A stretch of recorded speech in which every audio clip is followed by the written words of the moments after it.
This ribeye sandwich with Seleq bil tahini or Swiss chard tahini dip is quick and delicious recipe to make on a weekday after work.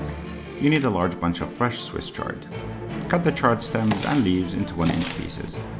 In a large pot with salted boiling water, cook the chard for about 8 minutes. In the meantime, make the tahini sauce by adding tahini, water, and some lemon juice, and whisking until combined. Then add the salt, a little bit of yogurt, and crushed garlic, and whisk until silky smooth. Your chard is now cooked. Drain, and then squeeze excess moisture and add to the tahini. Mix well and then set aside. Prep your ribeye by patting dry, then season generously with salt, a little bit of black pepper, and Aleppo peppers. Flip on the other side and season with the same spices. Do not forget the sides. Add vegetable oil to a smoking hot skillet on medium-high heat, then the ribeye. Cook for 2 minutes, then add the rosemary and smashed garlic. Add the butter to the sides of the skillet, and once melted, flip the ribeye over and baste for a few minutes.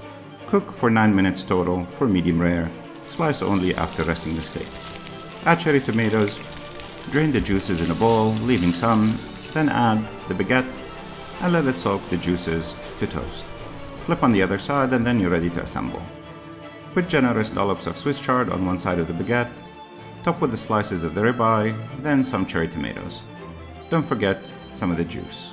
More drizzles of tahini, of course, and sprinkle of Aleppo peppers. Don't forget, of course, to taste the ribeye by dipping it into that goodness. You gotta try this. Enjoy.